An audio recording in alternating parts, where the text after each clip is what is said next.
Welcome to the family here on Purple Mafia. I'm your host, Paladino Joey, or Joey Awajan. Purple Mafia is available on the sportstuff.com, iTunes, Stitcher, and Double Twist. Nice to be back on board once again today to talk about Minnesota Vikings, a game that this town was basically writing off as a win. You know, a lot of people here were doing it. I wasn't doing that. So for those of you that might think I was doing that, no, I wasn't. I actually did predict the Vikings win by a touchdown on the show, but then the whole week, KFAN, 1500, whatever station it was, sports. Yes, all we love is sports. Yeah, pretty much. Okay, sure. I like the stock market and I like astronomy, stuff like that too, and meteorology. Okay, so I branch out a little bit, but yes, generally speaking, we love sports. We love our sports stations and we love our local. Well, okay, some of us do. I don't all the time, but everybody cocky as hell about, we're going to run all over these guys. We always kick the crap out of Cam Newton. We're just going to beat him up. He's a pansy. He's overrated. Yeah, he is overrated. Yes, he is a pansy. But, hey, you know what? Carolina Panthers came into the game 8-4. And, well, now they're 9-4 and the Vikings are 10-3. Do the math as to what took place. If you're thinking Vikings lost, well, you're absolutely right, because the Vikings did lose 31-24 in a game that, well, started yucky, and it got a little better, and then it got yucky again, and then it got real lucky, and then it got way better, and it looked like we had it, and then we just didn't have it. We didn't get in the end zone, and Cam Newton did what he did after that, and it was just like, it just left you with your jaw dropping, hitting the floor, you know, like Roger Rabbit style. You know, you need somebody to pull it down so it tries to wrap back up, like the old roll-up curtains or whatever the heck they call those things. Yeah, well, you get the idea. Bugs Bunny, Roger Rabbit, whoever it was. Boy. This game makes you hate football. It makes me want to step away from podcasting. Makes me want to do all that stuff. And yeah, it was, makes me want to just step away. I get sick of this kind of stuff. Games like this where you have your hopes up, you think positively, and you just know when the whole town is all cocky, arrogant, thinking, this is going to be the easy one of the group. You know, beating Detroit in Detroit, that's a tough game. Beating the Atlanta Falcons, the defending NFC champions, and we held them to no touchdowns on the road, 9 points, only 3 field goals, including a missed field goal. Okay, sure, by them. But then, Carolina. Well, that's what Carolina was saying after this one. Well, not really. But they did beat the Vikings. And, well, in 2009, Carolina kind of started the Vikings' slight downturn before their little entrance in the playoffs. And the Vikings lost home field advantage thanks to losses to Carolina, Arizona, and Chicago during the course of November, December. Extremely frustrating. Why do the Vikings always suck in December? Why does it always turn out this way? But, well, it was just one game. It's not the end of the world. So trust me, I'm not off the bandwagon. How could I be off the bandwagon when I've been a fan for 27 years? No, 27 years. 25 years, pardon me. 25 years. So what bandwagon? 25 years is like, if a kid was born, they'd already be like one of the young, not veterans, but one of the young up-and-comers on the team. A guy who'd already been in the league a couple of years. So somebody that was born that year. So we're talking a while. Let's get to the game. Well, quick 3 and out. Okay, sure. The Vikings offense sputters. It does what it does, but we'll get it together. And the Vikings offense did get it together, but unfortunately, it looked like the Vikings defense was, okay, we'll be fine. Maybe Carolina will get some first downs because, Matt Ryan threw some first downs, this and that. Carolina got their little first down. Next thing you know, you thought Cam Newton was Moses. Just hold his arms up and, the Red Sea parts. And that was it. Jonathan Stewart was the Israelites, and we were the Egyptians in this one. The Red Sea parted. Gap control, whatever you want to call it, that's a football term. And, well, whatever it is, it wasn't good. And Jonathan Stewart just scampered for 60 yards. You know, he's one of the older running backs in the league. He's still good, mind you. He's always been a goal line threat. He was on one of my fantasy teams years ago. That's how long Jonathan Stewart's been in the league, and he was one of the valuable pieces to my fantasy team. But not the star player, just the goal line guy. One of the valuable goal line guys, because you had all these other, I forgot the other guy who was really good too. They used to have a running back tandem there in Carolina way back in 2008. Yeah, that's a long time ago. But Stewart was a good player, obviously. And he's still good, and gosh, and the fact nobody could keep up with him, He's a big lumbering running back. Nobody could keep up with him. Not only the gap was frustrating, but you figured, okay, bring him down 25 yards. Yeah, it's a huge play, but at least he didn't go all the way. Well, yeah, he did go all the way. Great way to start a game. And of course, this was after the arm punt by Case Keenum. One of the first plays of the game, Case Keenum throws an interception as the Vikings win the toss. That's another thing. I'd rather not have the ball at the beginning. I'd rather, hope our defense makes a big stop and then we have the ball right away and you get the ball back in the second half to keep the momentum rolling. But okay, that's life. That's how it goes. That's just how that goes. That's one of those. You're not going to get everything you want. And, of course, not everybody thinks the same way I do either. So, yeah. But then the Vikings offense went to work, and, okay, sure. Yeah, they look good. You saw a drop pass by Kyle Rudolph in this game. You saw multiple drop passes by Adam Theilen, including one that's a big bullcrap rule of all time. But ultimately, a nice little play by Case Keenum. And, well, one thing before I even continue on how this game went is the very beginning. You get an alert on your phones, whatever, your smart device. About an hour before the game, Pat Elflein ruled out for today's game. What? I mean, that's freaking awful. I knew we were in big trouble. I knew it because what was the Vikings' Achilles heel all last season? Pass protection, just a little bit. Oh, and run protection through run blocking, which the Vikings did not get to the same level we had been getting. Because, well, that doggone Mickey freaking Mike Remmers can never stay healthy. I mean, the guy is never going to come back. I swear, every week, out, Mike Remmers, out, Mike Remmers, out. I'm sick and tired of Mike Remmers and hearing that he's out. I'm sick of it. I'm getting Mike Zimmer-like about it, but that's how that goes. I'm getting Zimmer-like about, say, the Shreve Floyds of the world. You get frustrated. Okay, I mean, you can't help it. If the guy had a concussion, he had a concussion, but for goodness sakes, does it have to take this long? But I guess it does, whatever, and it's just killing us. But the Vikings were holding up. Now you lose Pat Elflein. And then during the course of the game, you have an ankle injury to Riley Reiff. And this was much later. Even before that, when you move Nick Easton to center and you bring in Marcus Sherels. And he's just not that good. At least he was left guard, not left tackle. But again, somebody else had to move into left tackle position later, and that was Sherels. And great. That was just wonderful. Because, I mean, you brought in Isadora, who's got a nice future in this league as a left guard. He could be a starting guard in this league, a mid to late round pick by the Vikings this past year. He's looked promising, but obviously he's not reached his career potential yet. It's very early. Jeremiah Sherels, though, he's just not that good. He's a backup for a reason. And I don't know, he looked promising like his first game out there last season, and ever since then he's just nothing much. Half the time you saw the Vikings run the ball today, you heard this. And then we started handing the ball to Jerick McKinnon instead of Latavius Murray. Latavius Murray was getting nailed a lot, and it's mostly because Carolina's smelling it out and the run blocking wasn't real good. But I don't know, Jerick McKinnon was just a little quicker, and he was able to get loose, and he had some nice gains during the course of the game today. Unfortunately, the Vikings are playing from behind most of the way, but not really too much behind until late in that third quarter. That's when things started to get real ugly for a while there, and it looked like an absolute positive loss for the Vikings, the way things were headed at that stage.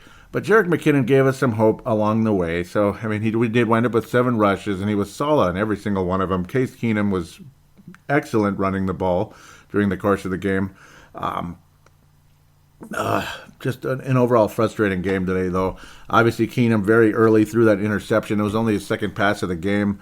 Could Theilen have knocked it away? Maybe, probably, but it just didn't. And then the next one was stupid Diggs fobbling the ball away, and then you figured that's game over. A lot of us thought so because the Vikings were already down at that stage by that 11-point deficit. You saw Kai Forbath miss a 54-yarder like he was, I don't know, it looked more like a foul ball in baseball. It looked like that. That's what it looked like. It didn't look like somebody trying to kick a field goal. It looked like, it's just a foul ball, count is now 1-2. To Kai Forbath. Oh, wait, no, he was trying to kick a field goal. It just was that bad. All of us thought, it got blocked, and I'm sick and tired of the ball getting blocked too, but it wasn't even blocked. It was just awful. It was sideways. I mean, sideways. The ball's not supposed to look like that when it's floating towards the uprights. And it wasn't floating towards the uprights. It was going somewhere way beyond. Like, it didn't even touch the net. It went so far off, and It was a 54-yarder, yes, but, dude, he would have missed that from anywhere. He would have missed that if it was an extra point. It was that awful. So it was a bad kick regardless. And you know what? You got to make some 54-yarders, too, on the road. What if we have to play in Philadelphia? Because now things are, well, the NFC is shifting again. And great. That's what happens when you lose these road games that, sure, you're going to lose some games sometimes. You're not going to go 16-0. Only one team has done it, or one team went 14-0, the other went 16-0.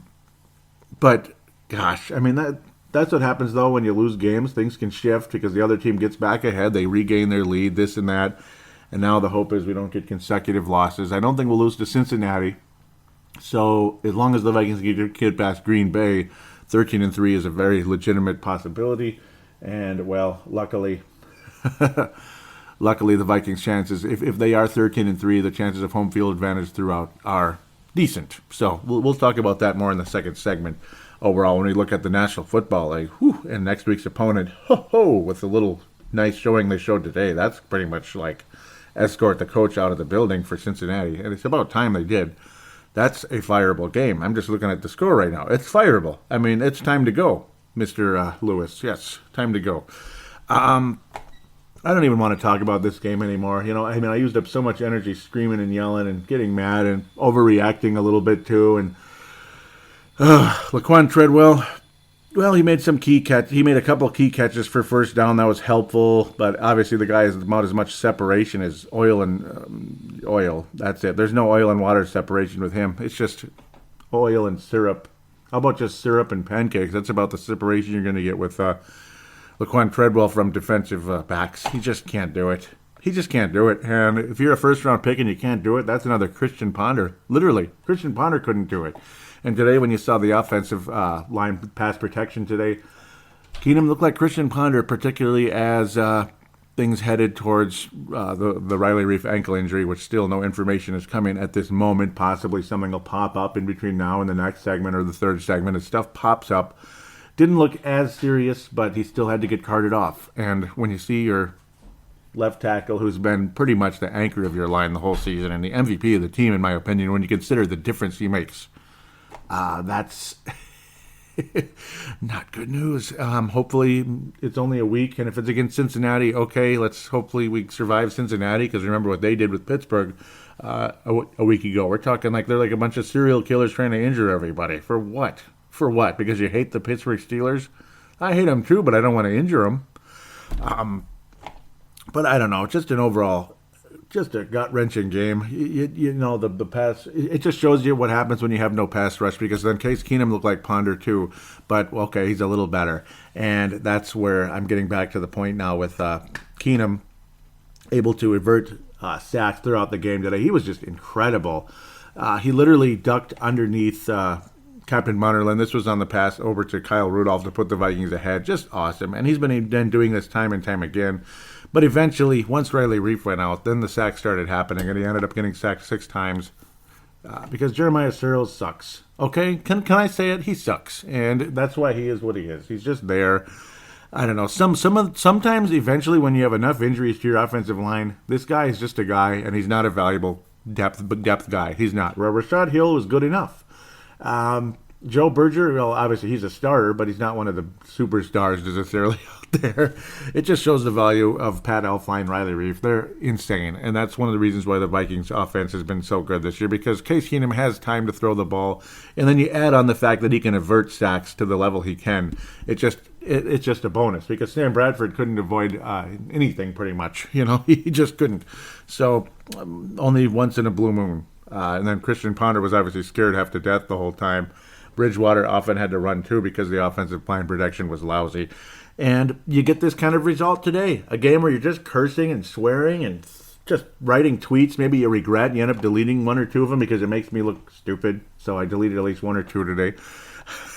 Just made me look like an idiot. But whatever. That's what kind of game it was. Well, Case Keenum again, you saw this game heading the way it was. Jonathan Stewart pretty much having his way on big plays. It was the big plays that hurt the Vikings today. The Vikings defense kept them in the game for the most part. The Vikings offense was quiet, but then the big plays helped the Vikings offense. You had the big plays from the Vikings offense that kept the Vikings in the game, and you had the big plays from the Carolina offense that kept them in the game, the Carolina Panthers. Duh. And that's pretty much what took place today. The Carolina Panthers had more big plays. Vikings left plays on the field, though. Again, I mean, at the end of the half, the Vikings had to settle for a field goal, which just gnaws at you like you wouldn't believe. It just gnaws at your soul as a football fan because Case Keenum threw a perfect pass to Adam Theilen, and he just didn't catch it. It just bounced off his jersey, and Theilen didn't bring it in. He didn't hold the ball. It just went off and away. And Theilen was kicking himself afterwards. Then, of course, the Vikings don't get in on the next play. I don't know what happened there. Pretty much Keenum had to throw the ball away. And then it's in the back of the end zone, and they have this stupid rule, which you heard a lot of people complain about today, and I agree. I mean, the whole planet would say, okay, that's a catch, whatever. But then there's this stupid rule where if you're not literally holding onto the ball the entire time, even when you hit the ground as you go out of bounds, it's not a touchdown. It's an incomplete pass, and that's what happened. It was an incomplete pass, and heartbreaking. The Vikings have to settle for the field goal, and the Vikings trail at halftime by a point rather than leading by 3. Vikings could have been up by 3 points at the half. And then later on, of course, things go the way they do, blah, blah, blah. It's just the most wonderful thing you ever saw.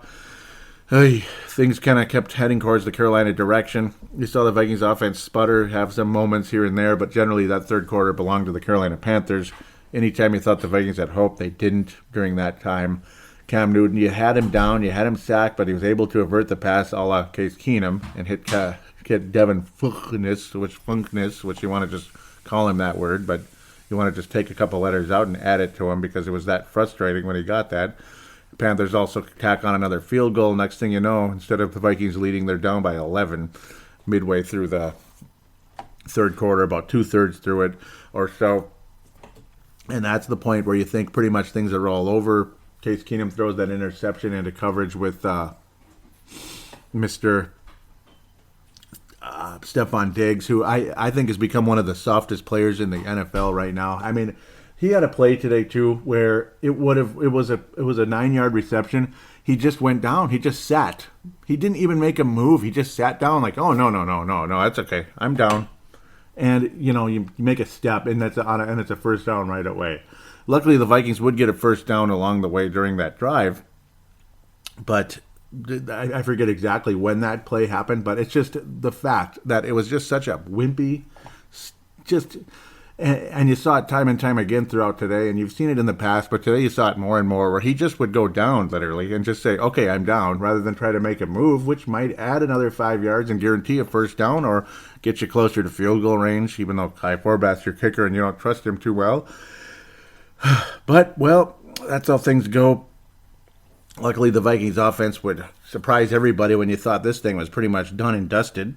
Case Keenum would hit Adam Theilen, who would make a move or two, and pretty much as he just luckily the Vikings were on the left hash, and Theilen was on the right side, obviously, but had all this space because the Vikings were on the left hash. So you have all this space on the field for Theilen to run. And there was not a whole lot the Carolina defenders could do. Ended up being a very quick strike, 52 yards. And the Vikings go from 11 down, and again, throwing that interception to Carolina, to next thing you know, the Vikings are only down by 3 with 5 minutes and 36 seconds remaining. And it's like, okay. And then you had Blake Bell, very little-known Blake Bell, who was picked up not too long ago, tight end for the 2-point conversion. Of course, it would have been a 4-point game, it was a 5-point game at the time, but would have been 4 if the Vikings settled for the extra point. Instead, they get the 2-point conversion, down only by a field goal, and immediately, after a stupid incomplete pass from Cam Newton, which got us really excited, showed that the Carolina Panthers were rattled a bit. He throws an interception.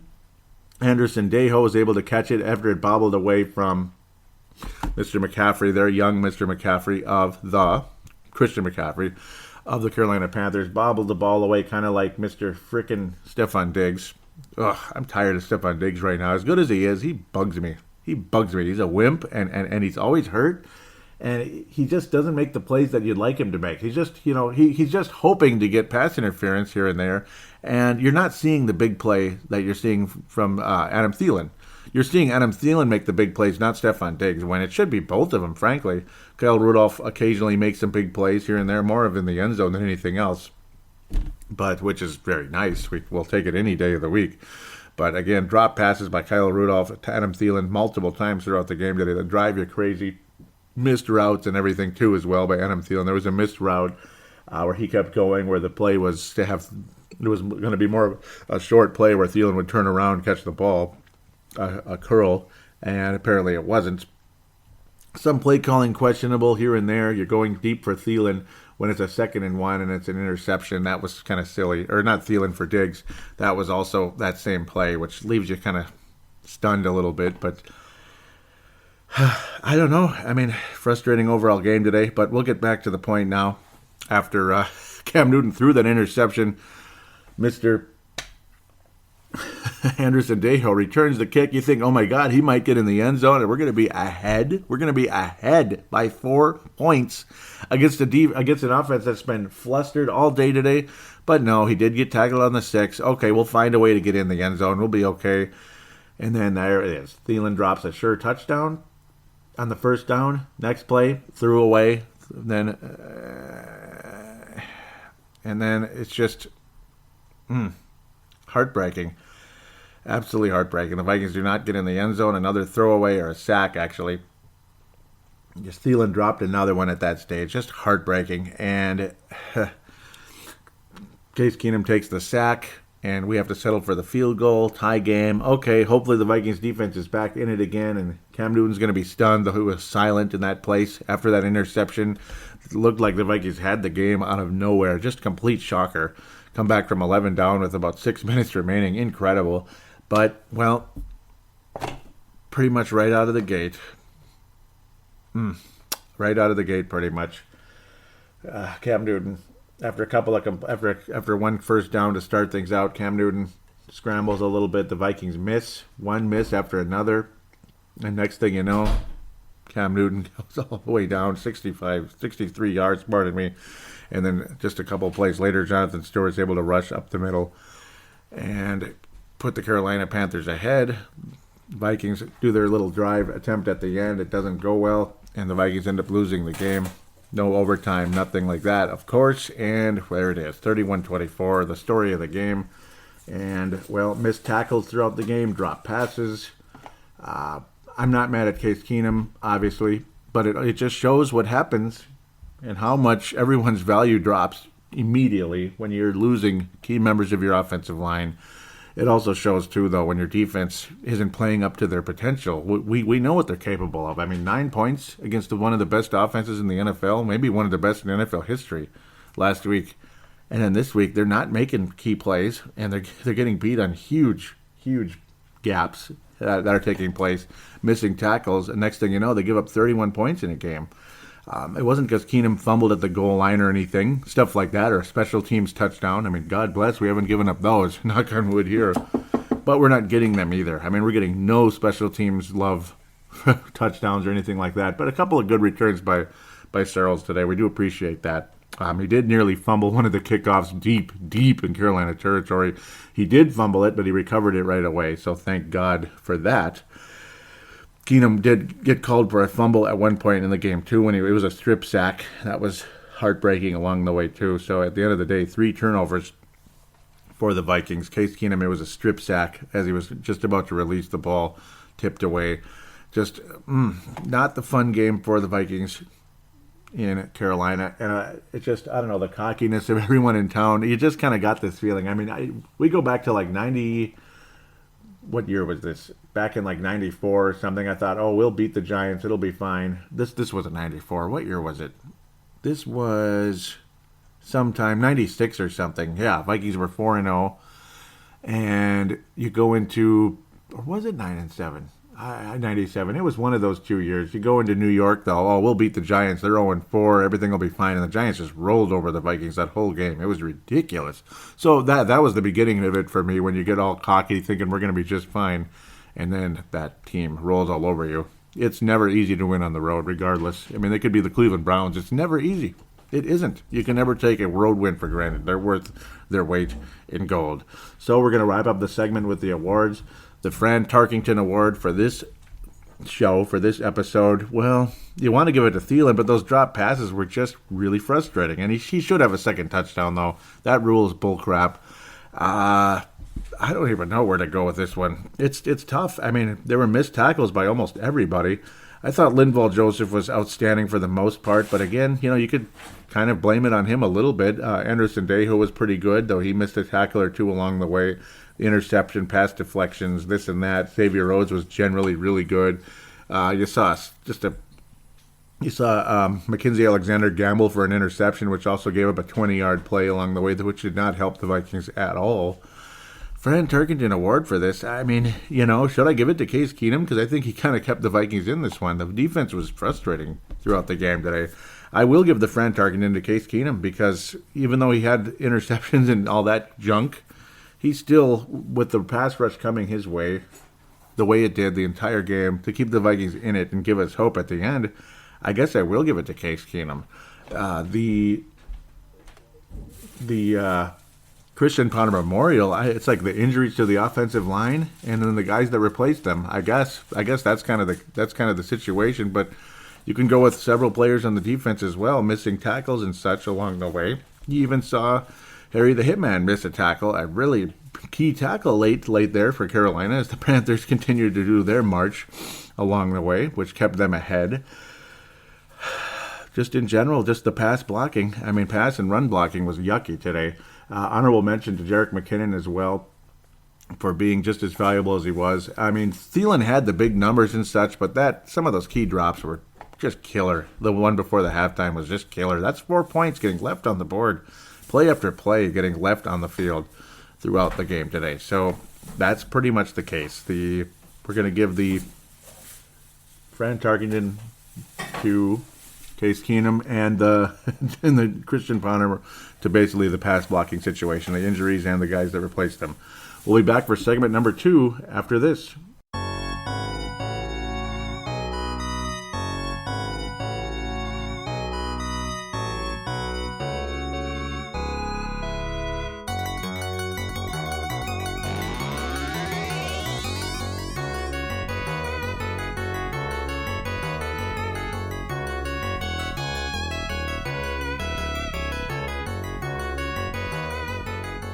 And we are back here on Purple Mafia, segment number 2. Time to banter around the NFL and, of course, preview the Cincinnati Bengals game coming up next week. Another nooner, which we appreciate very much.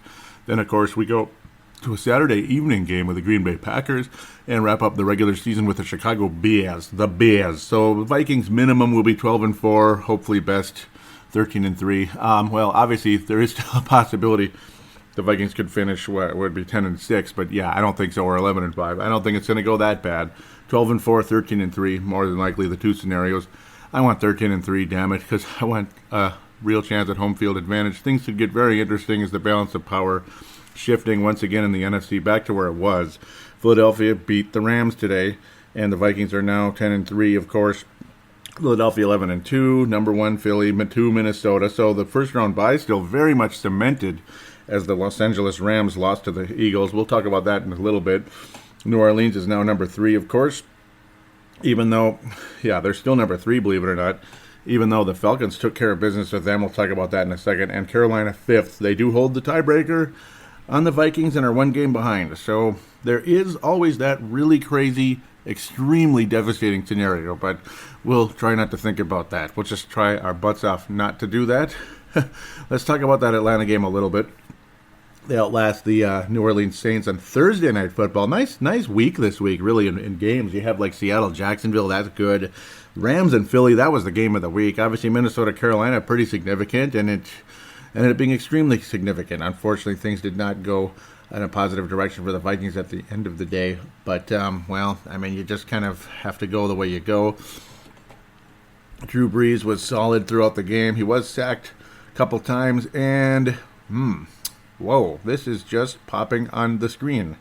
They were talking about how a lot of the trainers came out of the tunnel when Carson Wentz went in the tunnel and they were shaking their heads as if like, oh boy. And this is literally just popping on the screen right now that Carson Wentz they're fearing that it is an ACL. So, okay, wow. So, just like when Aaron Rodgers went down with a broken collarbone, that opened the door for the Vikings to win the NFC North. Now, maybe Carson Wentz's ACL may open the door for the Minnesota Vikings winning the NFC despite such a nasty game today in which the Vikings still almost won, which is insane to think about. That's too bad, though. I mean, that's too bad. You don't want to wish that. I mean, I can't even imagine what Eagles fans are feeling right now. I mean, Viking fans today, frustrated, scared, concerned. Riley Reiff's injury and how frickin' Mike Remmers, if he's ever going to come back. He's the next Pierre Marc Bouchard, it looks like, with that. And I'm not trying to be funny. It's frustrating with the concussion situation. Concussions aren't a joke. They really aren't. But there it is in big red from the NFL application. Eagles believe Carson Wentz ACL out for the season. Yikes. Oof. So this literally hot off the press or hot off the data or something like that. Drew Brees was sharp. Matt Ryan was not, yet the Atlanta Falcons still survive, which is crazy. The Atlanta defense was pretty good at the end of the day. They helped get the job done. Matt Ryan, 3 interceptions, rough game. Yet again, the Falcons still win, which is nice.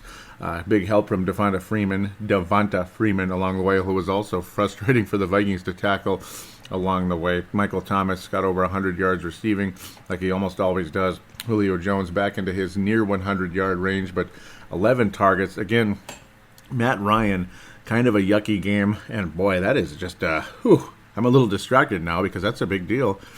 It's nice to have the door open for you, maybe, but wow, especially with the little conversation I just had with some of the guys on Twitter there. It was Ali Sidikai and Crom there, along with, of course, Matt Martin. A lot of conversation about the Eagles game. So that's why, wow, that's unbelievable. Kind of like when Zach LaVine tore his ACL, he still played for a little bit because Wentz ended up throwing the touchdown after the play, and he got nearly in there. He got kind of bent, kind of jackknifed by the Rams defenders there. And, wow, the Eagles still win the game. They're number 1, and they're all excited.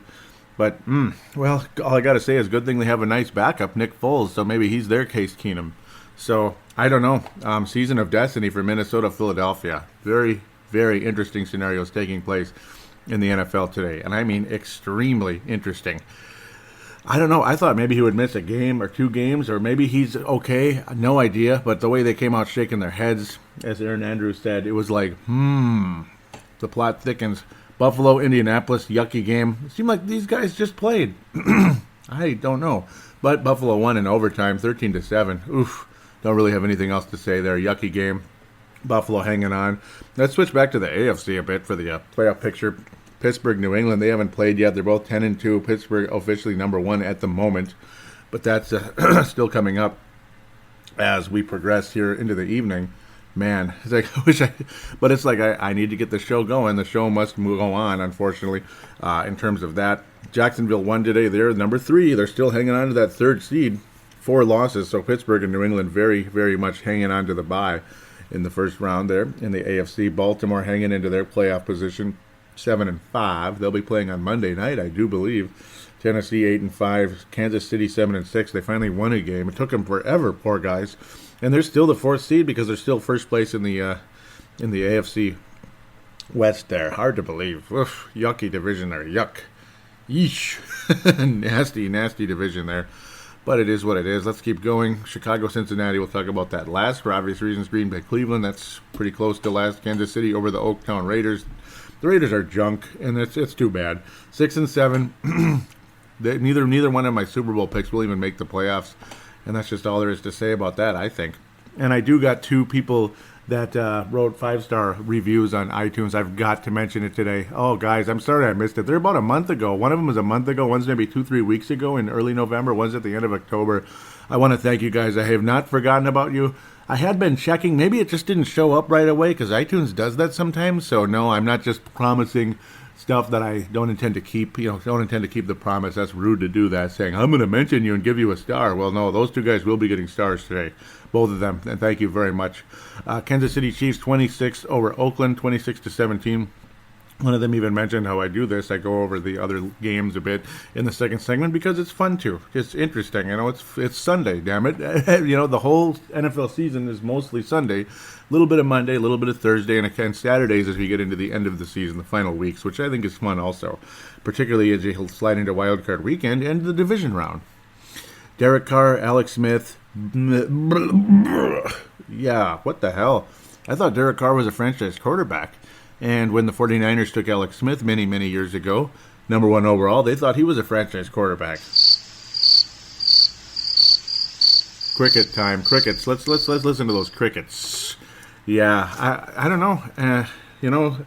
He broke his ankle and everything, did Derek Carr? And I guess maybe the Eagles are that's exactly what it is. The Eagles are the Oakland Raiders of the NFL this year.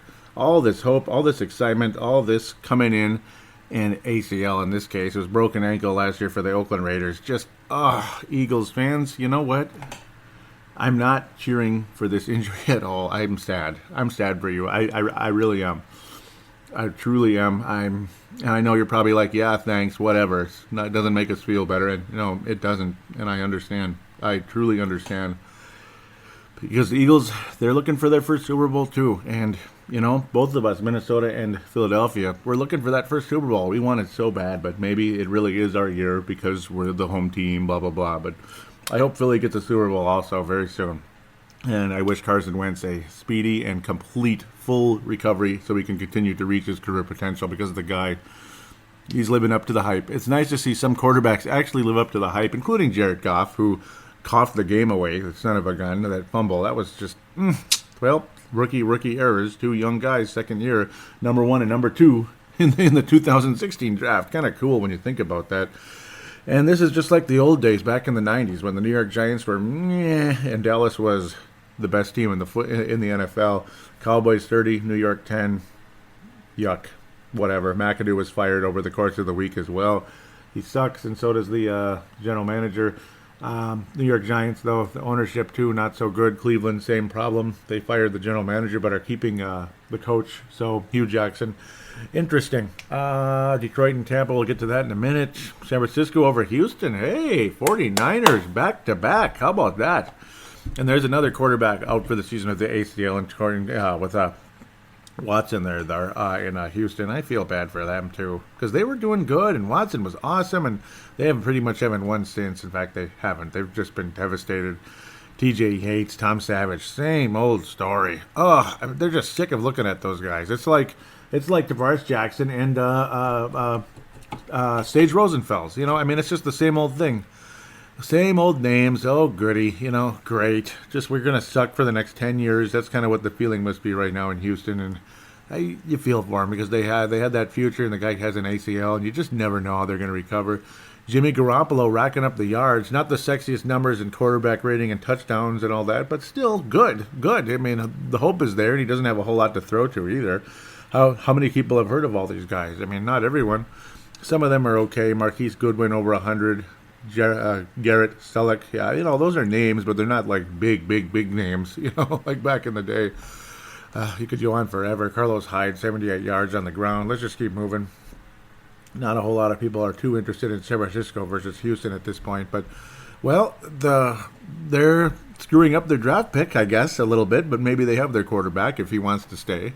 If they can get him to stay, he is a free agent. So I am doing an Adrian Peterson here, dropping everything. Denver shut out New York. Yuck. New York Jets, that is, not the Giants. Both of the New York teams suck. The Jets had a little bit of hope for a little while. Denver is just weird as heck. I don't know what's going on there. It's the weirdest team of all time. They gave up, 35 to Miami last week, and they shut out New York this week. I don't have any answers. I don't know. Urban legend. That's the urban legend, Denver Broncos. Miami's weird. Denver's weird, too. Arizona over Tennessee. What? Arizona 12-7 over Tennessee. The team that's going to make the playoffs, the Titans.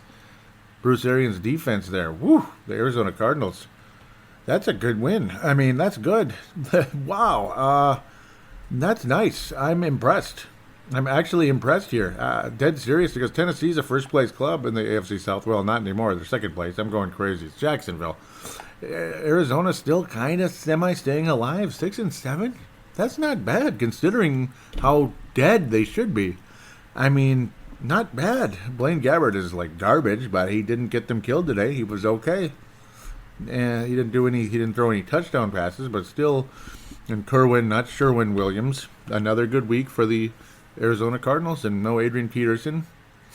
That figures. Great defense by the Cardinals, though, and you know the ability's there. Nothing sexy offensively from either club, but a little bit better. Kerwin Williams was solid, and Gabbert was okay, and DeMarco Murray, or what am I talking about? DeMarco Murray? Yeah, DeMarco Murray was stymied a bit, and they were behind, so they couldn't run too much, them being the Tennessee Titans, and Marcus Mariota had a yucky game. He got sacked a few times, and interceptions, inaccurate, all the above. No touchdowns, blah, blah, blah. I'm talking too much about an Arizona-Tennessee game, but still, it is what it is there. Los Angeles crushed the Washington Redskins, almost called them the Capitals. Oh, man. Los Angeles Chargers, that is. Wow, they just continue to hang in there through the Chargers. They are right there, and I mean right there. Right there, hanging in there. Kurt back saying how it's great news about Carson Wentz. Come on, man. Kurt. I'm not celebrating a guy's ACL injury. I can't do that. You know, I mean, it's one thing if you beat a team head-to-head, you're just jumping for joy. You did it. You actually beat Tom Brady, or you beat Carson Wentz, or you beat Jared Goff. You know, but it's not necessarily that Goff was the whole team. And, you know, you got Aaron Donald and all these other studs when he beat the Rams. It was great. If Jared Goff is their best player and he tears his ACL and you beat him, I'm not that happy about it. I mean, you know, and you end up going up against a backup. You know, Nick Foles is okay. He's not that good. So we just continue to move on, though. The Chargers still in the hunt because it's stubborn teams like Tennessee and Baltimore hanging in there. So they're still ahead of the Chargers, but if they make it, watch out for the Los Angeles Chargers. Oh, my God. I think they're going to go on a run. It's like plain as day to me. It is heartbreaking that they started off so poorly. Let's move on. Whew. Jacksonville and Seattle or the Rams, these are just pivotal games going into the postseason. As again, we look at the NFC playoff picture. Believe it or not, Seattle would be out at the moment. Seattle would be out because Carolina won. That's basically what happened. The Carolina Panthers won, so it's between the Carolina Panthers and the Seattle Seahawks about making the playoffs right now. Carolina also jockeying for the division championship, too. Maybe they'd be the third seed. If they come into the U.S. Bank Stadium at some point in the postseason, though, I think the Vikings would win that game. I don't think Carolina's going to roll all over us. The Rams would be scary a little bit, but, you know, the more I see Jared Goff make mistakes here and there, I'm not really that... I think the Vikings would beat the Rams. Both the Eagles and the Vikings have beaten the Rams this year now, and very impressive for Philadelphia to survive that, despite the utter devastation. Nick Foles is a good, solid backup, though, so who knows? Maybe they'll keep winning. I don't know. We'll talk about that in a minute. Let's go to Jacksonville-Seattle first. The Jaguars over Seattle 30-24. Solid overall game for the Jaguars. They're hanging in there. First place. They're going to win their division. Who knows? I mean, they might lose right away, and they might go all the way. Who knows? Maybe they'll come and play the Vikings in the U.S. Bank Stadium. Russell Wilson flustered against that outstanding defense. Blake Bortles keeps getting better. So he's hung on to his job all year when you figured the Jaguars have everything but that stinking quarterback. As every year, they're just like Cleveland. They draft a quarterback real high, and then he sucks. And then this one sucks. And then he's on some other team like Arizona who's not going anywhere. He's starting because of, well, you know, the other guy, the regular starter's hurt, stuff like that. Leonard Fournette's an outstanding running back. He's back, healthy, rolling. And the Jaguars are really trying to solidify things. And congratulations to Mr. Jared Goff, or what am I talking about? Mr. Blake Bortles stepping up a bit. Good game against that Seattle defense who, well, he took advantage of a decimated Seattle defense with the injuries in the backfield there, or in the secondary, pardon me. We'll wrap up the non-division segment. Division part of this segment is it's dragging like it always does because I love to talk about this stuff. First place in the NFC, and in the NFC East, Philadelphia, 43-35, an impressive victory in Ramland, but of course Mr. Carson Wentz was jackknifed while heading towards the end zone. That's why a lot of people don't like to see quarterbacks make dives like that. I mean, you just never know. Concussions, broken shoulders, broken hand. I mean, you can't throw a football with a broken hand, so... you know, it just kind of is what it is there. you feel for the Philadelphia Eagles, though. They won. They're 11-2.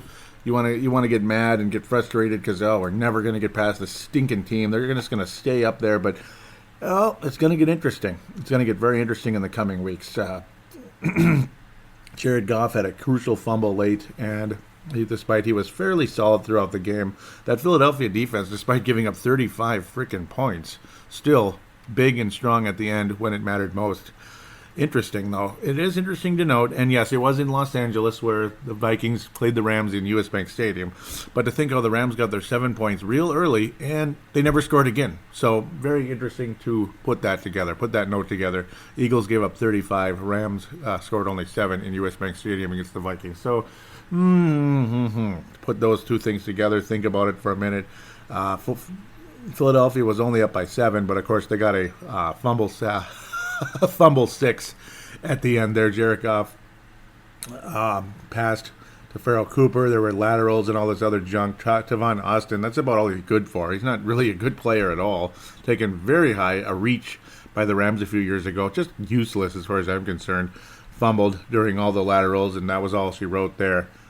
That's what happens when you reach for a guy. They're always a bust, aren't they, when you reach? Almost always. Maybe not always, but almost. The Vikings reach for Ponder. Think about it. But let's keep moving. I am dragging this forever, and I apologize. Lots to talk about. The Viking game was a mess, and then Philadelphia. And now you got Carson Wentz out for the year with an ACL, another ACL in the NFL. Yikes. Detroit beats the Tampa Bay Buccaneers 24-21. I went on and on a bit there, but I mean, with the other games, because, again, especially the Philly situation, just it throws a monkey wrench in a lot of things, and, man, crazy. I can't even believe it. Yep, 24-21, though. The Detroit Lions still knocking on the door, but the Vikings, luckily, at least they split with them during the course of the season. Matthew Stafford, crazy accurate, but he threw a couple of interceptions. So did Winston, blah, blah, blah, blah, blah.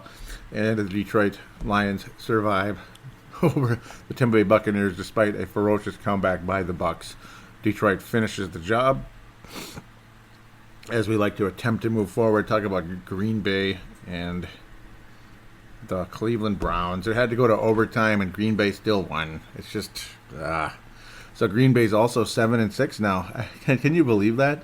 The Green Bay Packers are 7-6. Aaron Rodgers hasn't played in several weeks, and they still have a winning record. Just disgusting. Cleveland Browns 0-13, and they will be keeping Hugh Jackson. So says the ownership and all that. Isaiah Crowell was awesome in the game, rushing 121 yards, including a 37-yard scamper along the way. Jamal Williams has led the Packers in rushing ever since for quite a while now. Brett Hundley still showing a little mobility, and he was really good in the game. And Cleveland's defense is why they're good. Cleveland's defense is the only good thing on them, even though Deshaun Kaiser managed to throw 3 touchdowns against a questionable Green Bay defense. Crazy to imagine that. Kaiser, awful he's been all season. Hundley and Kaiser, a couple of rookies there who aren't that good. But, great matchup, I guess. And Green Bay won the game. Whatever. So now we got to think about Aaron Rodgers coming here the day before Christmas Eve. Christmas Eve, Saturday the 23rd, coming up in a couple weeks here. This Christmas season is flying by like it always does, like it never happened, right? It's always like that. You want to look at Philly again coming up. So who is Philly going to be playing the rest of the season here in their situation? The Giants. Oh, great. The Giants. So they might win that game with Nick Foles. And the next week they play Oakland. Well, the Giants are a division rival, so who knows? Maybe the Giants win. Oakland stinks. So, yeah, I don't know. I'm not seeing a whole lot of losses here coming up. So it really does make you wonder, where are Philadelphia the next week? Oh, Dallas. Okay, that could be a loss very much because Dallas is still hanging on. So we'll see. I don't know. Vikings just win out and hope for the best. That's all I got to say about that. Just win out and hope for the best. Vikings play the Bears on New Year's Eve. Woo, New Year's Eve. 12 hours before the clock changes over into the next year. Woohoo. So that's the situation with Philadelphia. They get to play the Giants, the Oakland Raiders, yuck, and then the Dallas Cowboys to wrap up the season. Vikings, of course, Cincinnati, winnable. Green Bay, winnable, but not going to be easy. And, yeah, Chicago, you don't win that game. What the hell are you doing here?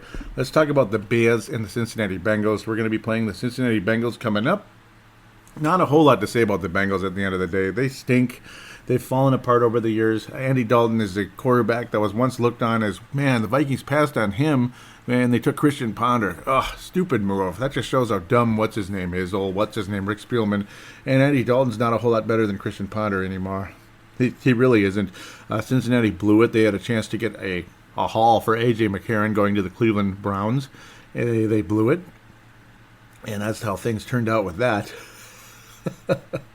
Oh, it's too bad. Too bad for Cincinnati. As the trade deadline had passed, and they said, nope, too late. Mitchell Trubisky, he was okay against a crappy Cincinnati defense.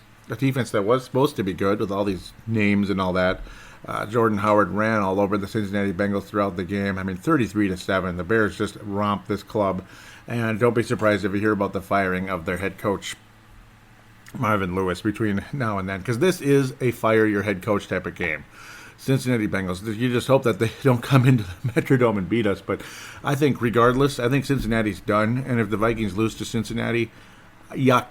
You know, it's funny to think these are two of our next three opponents. The other one is Packer Week coming up, of course. And again, old A-Rod is hurling footballs. And that's been going on for a couple of weeks now. So, and the Packers have been winning games. If they had lost like their 8th game or something by now, which they could have, but no, they just couldn't do that. They had to win today, and they had to win like last week as well. Oh, they just had to win. They just had to beat the Tampa Bay Buccaneers at the end there. And well, Chicago, to see Chicago do this to them, to the Cincinnati Bengals, though, again, the Vikings need to beat this club. There's just no excuses. Andy Dalton, obviously the quarterback. You're wondering what's been going on with the the young guy, Mixon. Well, he hasn't been in there. You're seeing Giovanni Bernard, and he had an okay game, but he didn't get to rush a whole lot because of the sample size not so good. Brian Hill was a guy I liked. He ended up going to Cincinnati, interestingly, in the offseason. Brian Hill taken in the 5th round. I remember Brian Hill out of Wyoming. I liked him a little bit. Today was his debut. The first time he got in the action. I just missed it here. Who was he drafted by again? I forgot. Was it Atlanta? It was. I can't remember now. It was the Falcons. Yep. See, I have a good memory. They never played him, and they ended up trading him in the deadline for Cincinnati because Mixon. Well, he's been hurt, unfortunately. And, yep, well, there it is. That's the situation there. Hill finally getting a little tiny bit of action today. Mixon, so far in the season, in the first 12 games, 518 yards and about 3.5 a carry. Well, a little less than that. 4 touchdowns for Mixon. Joe Mixon, the guy we decided not to take. And we took Dalvin Cook, who pretty much had more yards already than what Joe Mixon has at this point. So, crazy to think about. Brian Hill, season debut today for the Cincinnati Bengals. Only 8 yards on 2 carries. But, okay, 2 4-yard carries. That's not that bad. The Vikings need to win this game, obviously. Cincinnati was known for their defense, but things are just falling apart there. It has been an absolute drop-off. I mean, you have all these names like Perfect and such, and they've had all these crazy suspensions and injuries and all that crazy stuff. I mean, mostly guys getting suspended or just... It's been a mess pretty much with Marvin Lewis there. Guys getting in trouble, intent to injure, this and that. So you just hope the Vikings come out of this game without an injury. I mean, that's my fear. Honest to God. No sarcasm involved with this one. You hope the Vikings can come out of this game without significant injuries because of some cheap shot or something. Even like twisting a guy's leg when you're in the pile, stuff like that. Just pray. Sit down and pray that this team does not pull off any crap like that. And if they do, they get nailed, boy. And hopefully they already did what they were going to do, and they're, in terms of like they got nailed, they got caught, and then they're done doing it now. I mean, the Vikings should be able to establish the run in this game. I say it every week. The Vikings couldn't establish the run early. They got something going with Jerick McKinnon today. That was helpful. Got things moving in the right direction. Obviously, though, when the pass rush, the run blocking and all that takes major hits with those injuries to the O-line, that's the fear. Hopefully, if the Vikings, Riley Reiff, and if Mike Remmers ever comes back, something like that, that you will see that if they need a week to come back, the Vikings offensive line will be able to hold down the fort for a week and get us ready for the Green Bay game coming up, because it will be in Lambeau Field. Minnesota should be able to establish the run early and then pass on this club. I mean, there's no excuse right now. Cincinnati is out of control at this stage. They've lost it. They're quitting on their coach. They're quitting on their organization at this point. I got to think, despite some type of major changes, it's time for a change in Cincinnati, and the Vikings can hopefully take advantage of that at this point, despite a nasty, nasty downturn of a week. Hopefully regain the first place in the NFC again. NFC North will wrap things up with the win over Cincinnati. Just get it done, win and in, all that good stuff. And that's all it'll take at this point. Minnesota should win the football game, and they will. I'm going to say 28-2, something along the lines. 28-10, Minnesota should win by a solid 18-point victory by the Vikings. I expect 100 yards rushing from one of the two running backs. Maybe Murray, maybe McKinnon goes off, something like that. I expect a decent amount of receiving yards also from Jerick McKinnon, because I think you'll see some checkdowns, but some good checkdowns, some smart ones that develop into good plays. Or they're plays by design from the get-go anyway to Jerick McKinnon.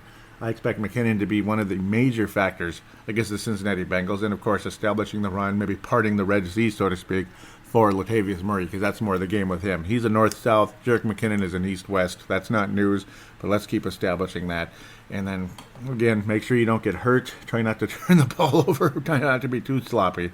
If Mitchell Trubisky was able to protect the ball, I gotta hope that Case Keenum will be just fine against this fallen, broken down, pissed off, frustrated Cincinnati team. So it is what it is.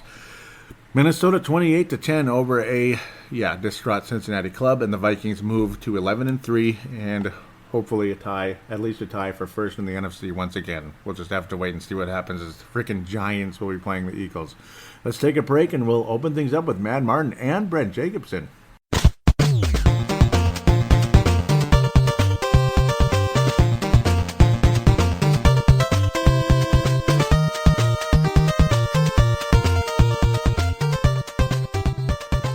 Hey, it's a message for Joey and Purple Mafia. Yeah, me, the stranger, Brent Jacobson. Long time no talk. Man, and just funny thing is, I was listening to yesterday's show, and I was thinking, I haven't listened to the show in a while. I haven't reached out to Joey and the show in a while, and then I hear your show, and it's like, it was a metaphorical smack in the face. I need to call. So, this is a work in progress. I'm working on a parody, the version of that song, All About That Bass, called All About That Case. I'll post it on the show page, the Facebook page here, maybe, and text it to you maybe, and I can tweak it together or something. I don't know. Or maybe the group can tweak it together. I don't know. It'll be a little bit fun. Okay, I have way too much time on my hands. So on to the games now. Man, I'm loving this season. I know, I'm selfish here. I want us to have home field throughout. I want us to play in the Super Bowl. I'm not just saying it as a fan. I work at the games. So the more home games we have, the more money I make. Hey, you can't blame me for wanting to make money, right? Enjoy the season. I'm trying to resist the temptation to put the cart ahead of the horse. But dang, every time any of the games where I think we might hit a pitfall, we seem to pull it out. So, I don't know. We'll see where this train wreck ends. As Mike Tice said, enjoy the season. Man, it made me sick last night having to pull for the Seahawks. But hey, they beat the Eagles. As of right now, heading into, week 14, we do have home field. Throughout, we have the top seed, so we'll see. Like I said, enjoy the season, and we'll see where this train takes us. Skol Vikes. Enjoy, Joey. Bye.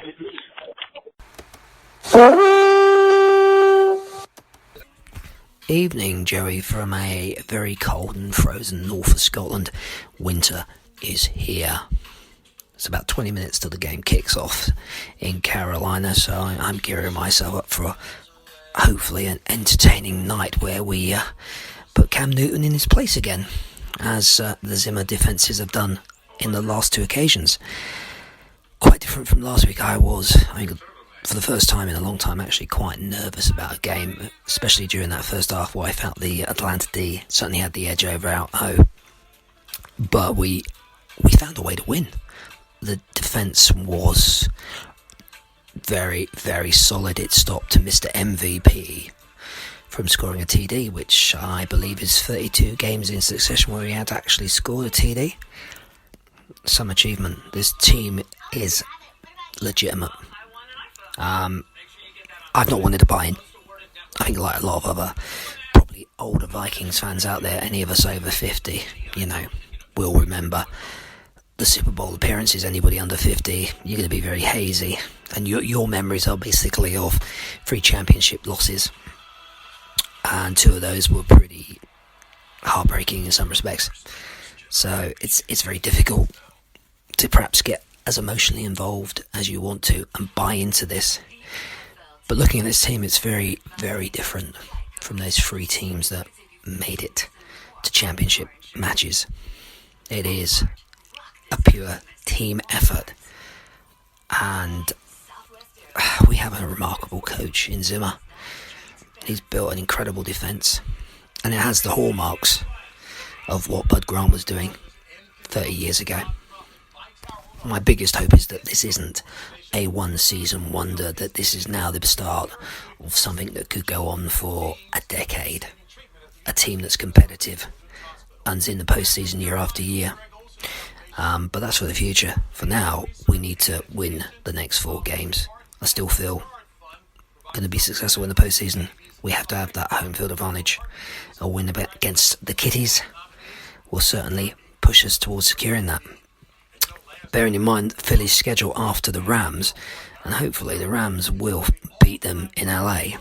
They're going to clearly win their last 3 games, but we then are in a position, if we win tonight, we can drop one, because we still have that strength of schedule to give us that number 1 seed. Number 1 seed, hey, who'd have thought that?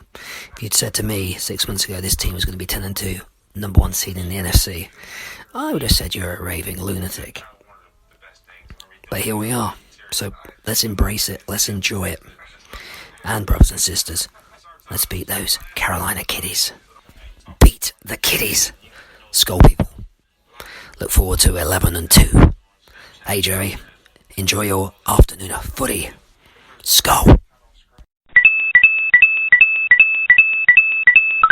Hey, I want to thank you guys for those call-ins. Brent, welcome back. It's been a long time. Kind of the theme of both of the calls are enjoy the season regardless of how things go. And yeah, we try to, and I don't think either of us were expecting a loss today. I got more and more worried as the week progressed, like you heard in segment number 1, that I just was worried coming in because of how it seems like every time we get all overconfident thinking we're going to win, things happen. And this wasn't the team, it was just us, in general. And then magically Pat Elflein's out, blah, blah, blah, and things head the way they do. But then now, look at the Philadelphia Eagles. Carson Wentz out for the season. So that throws a monkey wrench into a lot of things. I mean, fate is really something. You just never know what's going to happen tomorrow. I mean, did any of us think that Dalvin Cook was going to tear his ACL against the Detroit Lions way back? No, I don't think any of us thought that. That was week 4. That seems like eternity ago. You've seen the production out of Latavius Murray and Jerick McKinnon since then. You didn't think that Case Keenum was going to be half as good as he was. He was frustrating in that game. And, yeah, things just happened the way they did. I mean, when you heard that, what's his name, Mr. Sam Bradford was still no good to go, and then you saw Case Keenum explode pretty much ever since then. So it's been quite fascinating, quite a strange season, and we'll enjoy it as best we can. Regardless, one way or another, we will remember this season like we remembered a lot of seasons before. Interesting thought there also from Mad Martin. And I think, yeah, I mean, you guys, you 2 guys and the guys on iTunes, you guys are all going to get stars today of some kind. So no doubt about it. It's going to be a generous day with the stars. And you guys are stars to the show. And I thank you all very much. But what was I going to say? More of Mad Martin talking about how some guys over 50, you can remember the Super Bowls, and somebody like me See, I remember 4 NFC Championship games because I can go back to 87. I didn't start watching regularly until 92, but I was casually into it as a younger boy in 87 when the Vikings, Darren Nelson dropped the pass in the end zone against the Washington Redskins. So I actually do remember that, but more, as a casual fan who didn't really know anything about football back then. I was young and didn't really know anything. I just, knew this quarterback, throw the ball to the receiver. That's about it, and guys try to block each other and knock the ball away, this and that. That's about all I knew back in those days, so not a whole lot. I mean, I knew what there was, like pass the ball to the receiver, handoff, this, that, just the bare basics of football, nothing really beyond that. That was 30 bleeping years ago already, wow. So let's get to the others out there. And I want to thank your calls very much. Also want to give you guys more of the floor than anything rather than just sit here and rehash what you just said, comment over it over and over again. So thank you again for that, for both of the calls. Just huge additions to the show, Brent and Mad Martin. Both of you guys are Purple Mafia Hall of Famers, future Hall of Famers. It's not official yet, but I will make an announcement about there will be a Purple Mafia Hall of Fame. Yes. And there'll be inductees every year. I'm going to induct, I'm thinking 6 people the first year, and then it'll be 3 or 4 per year after that. So if you don't get in the first year, don't worry about it. It's usually going to be people that have been around forever and ever. So certain people, you know who they are, who are probably going to get in at the beginning. I would say Brent is a very strong candidate to be in the first group. All right. But both of you will get in at some point for sure. Let's continue. At Purple Mafia Show is the Twitter account. I want to thank Tanae Brown and also Vince Germano for retweeting the show. Tanae Brown is out of New Zealand. Vince Germano is out of Australia. And then, of course, like Mad Martin's out of Northern Scotland. And then you have Matt Emer out of the UK. I mean, Purple Mafia is worldwide. It really is. So we'll continue here. Mad Martin says, social media blackout as he wanted to watch the Sea Chickens-Eagles game on Monday evening. Yep, 10-3 the first half. And, of course, the Sea Chickens went on to win that game and gave the Vikings the number 1 seed in the conference, which was very exciting. And we may get it right back. Mad Martin continues, says, the nerves kicked in last night for the first time this season. I guess I'm buying in, but I don't want to yet. And, yeah, I was really excited, too. He was saying the number 1 seed, but every game is a must-win to maintain how it feels like we've been in the playoffs for a month already. And, yeah, it really does. I mean, the Rams... These have been like playoff games, literally. It started with the Redskins and how they're totally dead now, but they weren't dead at the time. The Rams were a huge game. Obviously, Detroit, huge game. Atlanta, huge game. And today, huge game. It's been basically playoff games ever since. So, very good point there. As we attempt to continue, Judd Zolgad out of 1500 ESPN. That's right, AM. Yeah, me and Judd Zolgad. I actually do know him a little bit. Not too much, mostly on social media. So, he was asking about who is the most underappreciated or underrated parts of the Minnesota Vikings team. He was saying it to basically everybody. And I threw in, for different aspects or players per se, I put Andrew Sendejo. A lot of us think of him as a Band-Aid at strong safety when he's broken up so many passes that could have been big gains for the opposition. And, wow, that's got a lot of likes. And Judd Zolgad responds, Judd Zolgad says, great point. I wasn't very high on him for years, but he's done a very good job, and that's absolutely true. A lot of people like that comment. Very cool. And Mad Martin says, I'm almost ready to buy in, as in terms of go all in on this team. He continues saying, the O-line worries me. Guess it's time for some faith. Hashtag faith. He's not worried yet, and was going to say, love what Case has been doing. Has that kind of radar to avoid sacks, and then does this, and that was the interception. Yep, that was frustrating. He was saying bad gap control. That was literally, bad gap control is an understatement. Thanks for that, Tony Romo. Yep, Tony Romo was the color commentator today. Oh, goody. I kind of liked, I like Greg Olsen more. I like Greg Olsen more than Tony Romo. What do you think of that comment? Yeah, too bad Greg Olsen was on the frickin' Panthers today. I can't imagine. Yeah, I don't know. Maybe people could be suspicious of that one because that was during the Rams game. I actually thoroughly enjoyed the announcers through that whole game, and that was a fun game in the U.S. Bank Stadium. Just not the first quarter, the first part of the first quarter. Mad Martin was saying, what a garbage start. Great dive. After that, Case needs to forget those deep balls and do what they are doing. 51 catches for Rudy. Yep, and then he did. Yep, he dropped some passes like we talked about, too. The frustrations, we're cursing back and forth about this and that. He says he was right, that I'm right, how the Kins are a solid team. This 3-game road trip really worried me. Anyone thinks this game is a given is a muppet. And yeah, see, that's the other thing, too, that we all have to factor in. Think of how nice it's going to be to finally be back in U.S. Bank Stadium. I mean, do you know when the last game was in U.S. Bank Stadium?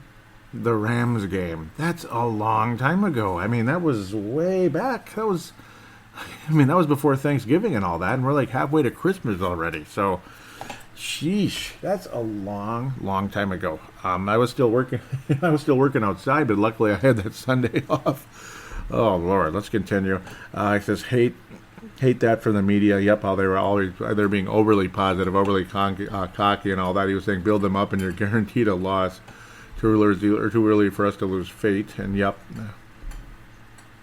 Carl O'Neill was teasing me for getting frustrated, and he was saying for me to go to bed, basically. Wow. There was a conversation back and forth of that a little bit.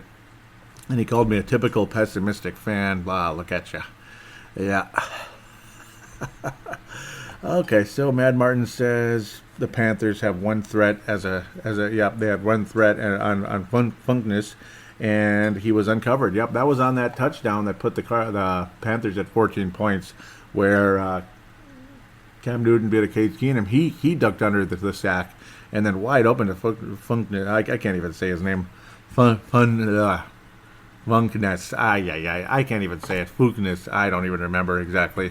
But he was good today. He certainly was, and yeah, it pissed me off. Fill in the swear word for that name, for that receiver. Just bleepness. We'll just say that, because that's what it was for the Vikings throughout the entire game. He was saying you have to set the stage, him being Mad Martin, set the stage where you almost believe and they don't disappoint by kicking you in the nuts. I see the Green Bay game as the one that drops us out of the numbers 1 seed, and that could very much happen. Back and forth, the frustration. Yep, Mad Martin was saying how Reiff was being carted off, and man, he was asking if he should turn over to the red zone. Yep, because that's where the things got so bad.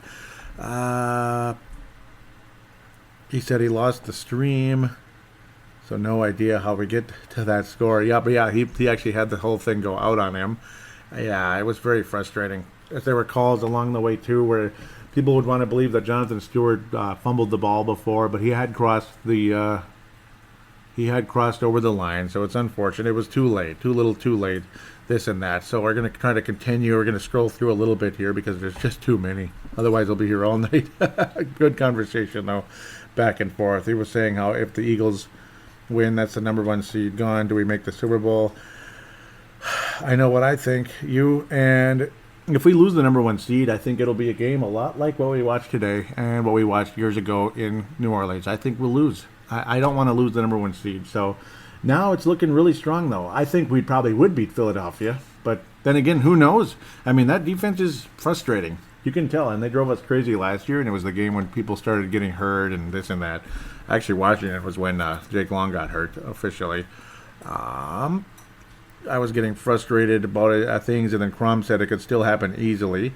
And Ali said that Ali Sidikai says Wentz being out is huge for them because that was when that game was going on. Yep. And now the talk about him being out for the season, this and that. And Mad Martin was saying, indeed, sad for Eagles fans, but we've had our fair share of injuries. Look forward to hearing the show, my friend. And yeah, that's exactly what happened. Ultimately, at the end of the day, was we've had our share of injuries, and nobody's feeling sorry for us either, because we had Sam Bradford. He looked so good against the Saints, and last year we had Teddy Bridgewater coming in, and nobody felt sorry for us either. So I suppose it's on Nick Foles, and lucky for the Philadelphia Eagles, Nick Foles did pretty good in his last stint with the Eagles, and he helped finish the game with a very clutch completion down the stretch, which helped the Eagles run the clock out. So let's move on to Facebook.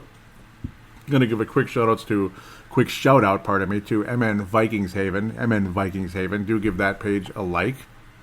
Join it and join the conversation, in-game threads, and all kinds of in-week news and all that. Now we get to the Purple Mafia Show page, facebook.com/Purple Mafia Show. Do join that. All this information will be in the show description. Let's see. Let's continue off of the last show.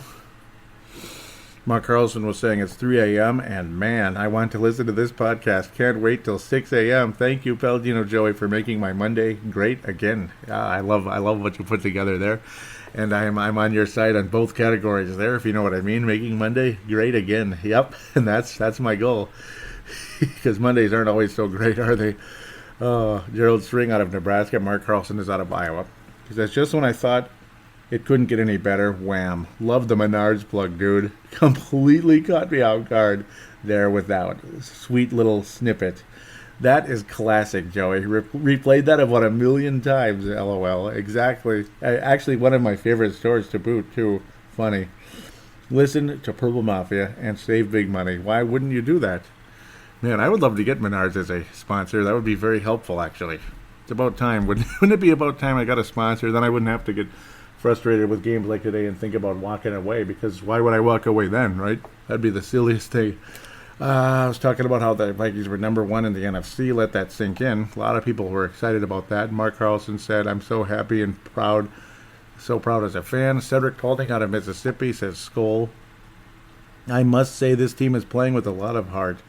It feels good to be a Vikings fan.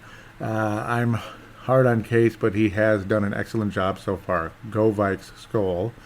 Yep. Cheryl String saying, first time Vikings have had 5 road wins in a row since 1974. Wow. And that was back in those days. Yep, back when the Vikings went to the Super Bowl against the Pittsburgh. That was Miami, 74. If I remember correctly, 73 was Miami, 74 was Pittsburgh. So he was out with one dynasty and in with the new dynasty in terms of Pittsburgh. And we lost to both of them, which was, I don't want to think about that too much. Pat Elflein out today, yikes. Yep, I posted that. Comments back and forth. Cedric is saying how it hurts big time, and we were a bit worried about how things were coming in. Kurt back out of White Bear Lake says, stay positive, and positive things will happen. God is great. I agree. Matt Emer out of the UK says, Rutrow. Leland out of Iowa says he is the anchor of the line. Let's rally and take one in the Carolinas. Yeah, it was tough. Then kind of some in-game back and forth. Dave Hickey out of Iowa says, once again, the game is not televised in my area. Here is a no-brainer. 2 teams positioning for the playoffs. Vikings and Panthers not on TV. 2 bleep teams this year. Packers and Browns is on TV. Bullshit.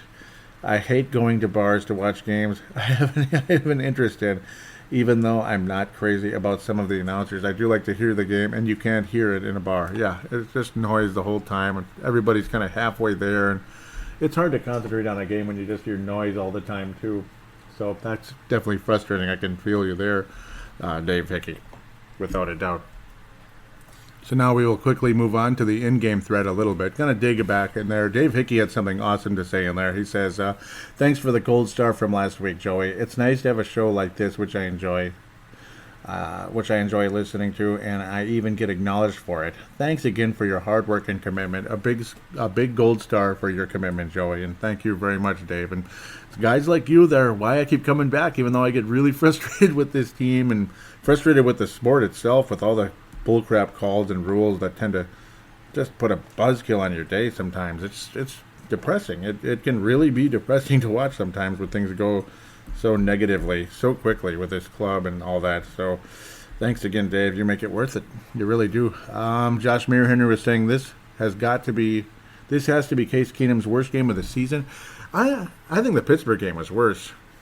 I think Pittsburgh was worse, but I mean, yeah, I'm kind of debating on that one a little bit.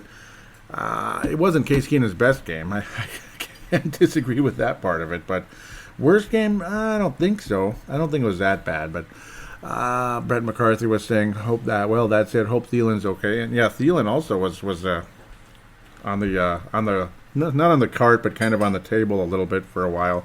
So that was kind of concerning and frustrating. Kind of left you wondering what's going on. Yankee says, Yankees also out of Lakeville. Josh Mayer Henry's out of Colorado. Brett McCarthy out of South Dakota. Yankee says, when you're not in it to win it. Yep, and that's pretty much what happened at this point. That's what kind of game today was. Just a not in it to win it type of game. It just seemed like we were playing not to lose more than anything else. And that's a supreme frustration. threw out the way. Yep, and Josh Henry was saying, gotcha, watch him, WTF. That was, of course, Cam Newton. I mean, guys were just keying in on the run because they faked the run. And Cam Newton kind of rolled over and rolled back a bit and just ran all the way he could for 63 yards. Kurt was wondering why it wasn't a fumble at the goal line with Jonathan Stewart. Josh Henry says because it crossed the line before he lost control. I think it's a stupid rule. A wide receiver had to keep all the way to the ground, but a runner can dive across the line, lose the ball, and still get the touchdown. That is bullcrap. And yeah, the non-touchdown for Adam Theilen was one of the bullcrap rules in football. It really was one of the worst. Josh Henry says they need to take a hard look at themselves after this loss. Came back and get back to Vikings football. Dave Hickey's going to wrap up this section a bit with Mark Carlson and such here as they respond to him. He says, I wish I could explain, but the stupid asses that thought the Packers versus Browns had more meaning, so I'm not watching today. Thanks, NFL Network, or whoever make these decisions. Mark Carlson says, that's bravo, Sierra Dave Hickey. I remember a game, was it last year, when they switched the coverage of a Vikings game in the fourth to go to a more exciting game. Ouch. Leland says direct TV is nice for all the games. Yes, it will cost you unless you have friends and relatives to help with the cost, but worth every penny. Yep, Josh Henry says, I live in Colorado, so out with direct TV Sunday ticket, I wouldn't get to watch any games. It's worth the money for me to be able to watch the Vikings every weekend no matter what. Yep, nice. That's a dedicated fan, that's for sure. Josh Henry, and very dedicated to the show, too. I appreciate it. Oof, it got a little quiet in the postgame. Well, maybe not too quiet. It's plenty. Tony Coleman out of South Dakota says, okay, well, we get a loss out of our system. Time to focus on Cincy. That's all I want to say about this game. And yeah, you hope that it's like, okay, you got this junk game, and hopefully this was the junk game for the season. That's the hope. And I don't know.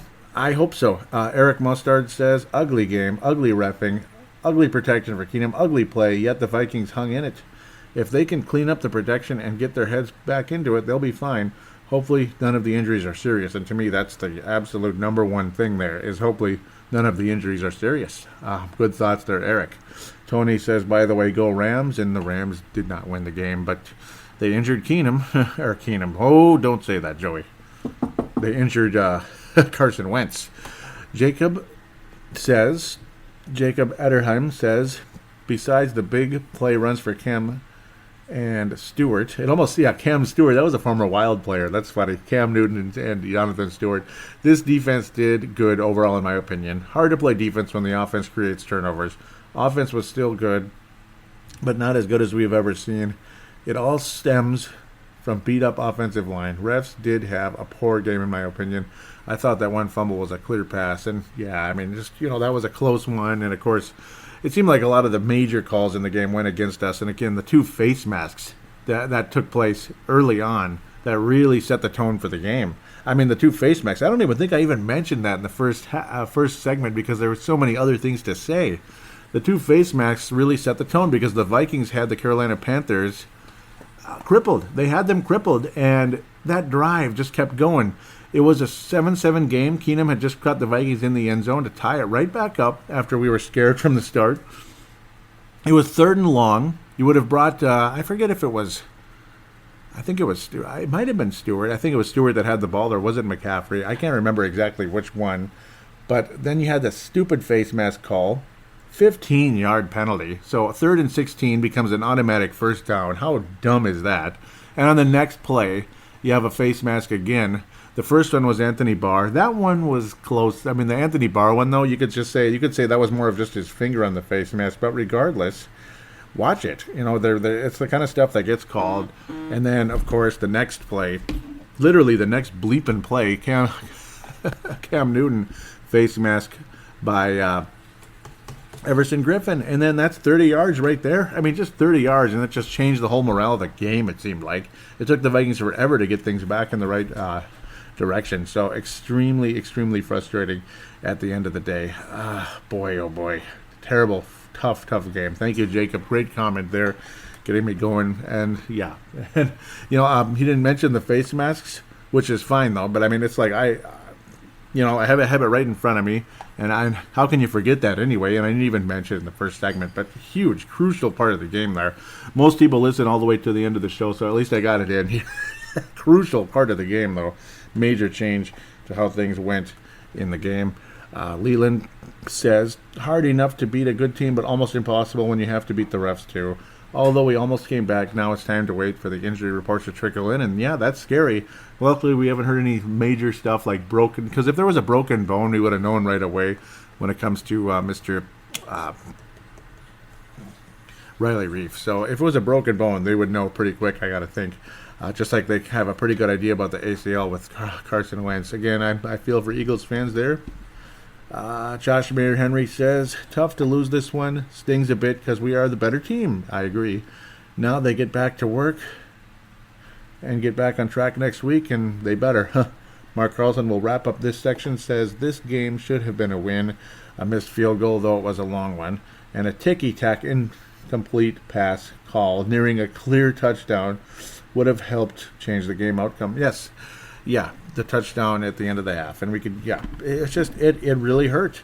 And of course, the face masks, all kinds of stuff that'll just continue to drive you absolutely nuts. Case Keenum says, I want to start a new win streak, and hopefully the one that goes all the way. Yeah, he didn't say the all the way part, but I'm adding that in. Mark Carlson, I'll get back to what he's saying here, says that, and how in the world do you let 2 runs of 60 yards happen? 2, yeah, that's really bad. How does anyone bust loose like that when when the longest runs against the Vikings all season were not even half that? Failure. It was a failure, all right, Mark. Very frustrating indeed. I want to look at those. Yeah, very busy day today, very busy show today, but that's part of the fun of it. So now I want to look at those iTunes reviews really quick. And as I'm looking that up, I might as well give you the phone lines. 209-736-7877, 209-736-7877. It is a voicemail. Do treat it as such. Mention you're calling into the Purple Mafia show. Do your statement, shout out, comment, question, and opine, and get on the show with me. That would be greatly appreciated and very enjoyable indeed. So there's multiple ways to get on. Of course, on the Facebook page, there's a call now button. Simply click on that, and you will immediately join you'll immediately join the same phone line, and you could be from anywhere in the world and be on there free with the through Facebook Messenger, so you don't have to worry about any long distance or any of that type of nonsense. So you'll be happy with that part of it anyway. And the final way to get on is the way Mad Martin gets on, is through audio submission. You use your smart device or Audacity with the microphone, whatever it is, on your laptop or desktop computer. I think Mad Martin uses a laptop with a microphone. Sure sounds like it. I'd be shocked if that's a cell phone, because that's a pretty good audio though there. So yeah, I mean, Mad Martin could easily do a show. I mean, I can tell, or at least be like a guy who does a segment here and there. He's outstanding. But yeah, the way to do that, you use obviously you use Audacity with the microphone. That's with your laptop or with your smart device.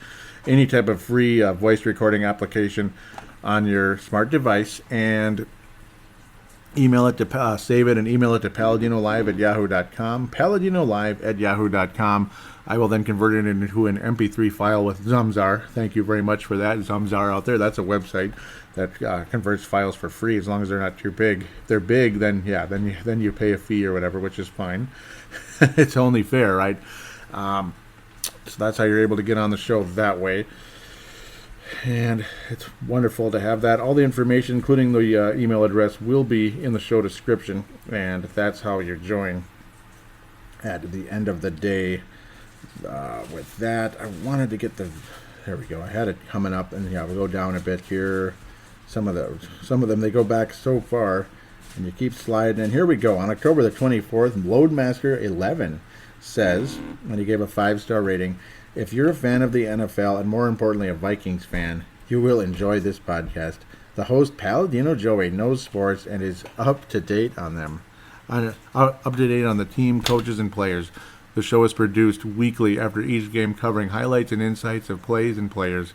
The host also covers other NFL teams and games. Yep, and that's during, second segment, There is also a fan interaction segment that makes the podcast fun to listen to. I'm glad you love it. It says, give it a listen and join in. And thank you very much, Loadmaster. I appreciate that very much. RJ Jones, 18. Now, it was Loadmaster 11, so he wants the number in there, I suppose. RJ Jones, this was on November the 27th, very recently after Thanksgiving. 5 stars. This is a great podcast with thorough game review and team insights. The fan interaction is fun to listen to as well, and thank you very much, guys. So, I'm going to give a gold star to both of them because it's been so long. Usually you'd think, it's been so long since there's been a positive review on Purple Mafia. There haven't been negative ones. There haven't been anything. It got real quiet for some reason. Quiet and lonely on there. Not too lonely, though. Just bored. Quiet and bored, like waiting for the next one.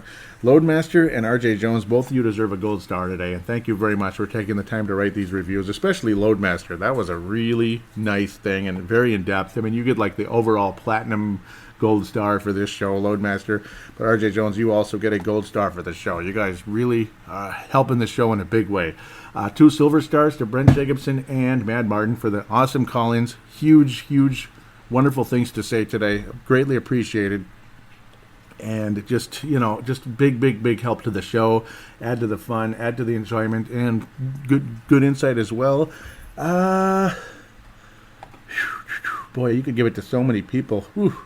I'm going to give a bronze star to Jacob and Leland today. Jacob and Leland will both get bronze stars. Nice conversation back and forth throughout the day today. Jacob got me going a lot there with what he had to, like, good strong takes there. And Leland, good insight as well. Mark Carlson deserves a bronze star as well. Wonderful things to say. Appreciate what Joe String had to say as well. Really kind of funny. I'm glad you liked the Menards thing. To save big money at Menards. Oh, man. I'll get back to that again at a different day, though. I'll probably be in a better mood, hopefully, to enjoy that and enjoy, like, saying that slogan again. I have to have something to put it together. Right now, I'm just not in the mood, and I'm beat, I guess. I'm at the end of the show now, a bit beat down. Continuing into the Christmas season, I hope everybody's having a good time with your shopping and all that. Keeping up financially, keeping up emotionally. It's not easy. Yeah, I found the Japanese NES Mini. You remember the NES Mini that was like impossible to get last year? The Tickle Me Elmo of last Christmas season, and this year the SNES Mini, which is the Tickle Me Elmo of this Christmas season in a lot of ways, because Nintendo's just stupid. They underproduce them, and then they just allow other people to take them and then way overprice them on their own. When the cost of the SNES Mini is supposed to be $80 and the NES Mini was supposed to be $60, the retail price. But then you just allow Amazon and others, just like on eBay, just individuals like myself, to buy like X amount of them and then try to sell them for $200 or $300. That is some BS. But I managed to get the Japanese one for under $100. That's the Famicom Mini, the Famicom NES Mini, off of Amazon. So very cool. It looks like the Famicom, which is the Japanese Nintendo from back in the day. So I'm really looking forward to seeing that. Some of the soundtracks a little different, say on like Castlevania 3, Zelda 2, even Zelda 1. It sounds a little different. So it's going to be interesting to have. The one frustrating sad part, though, is the very interesting feature on the Famicom version of the NES back in Japan.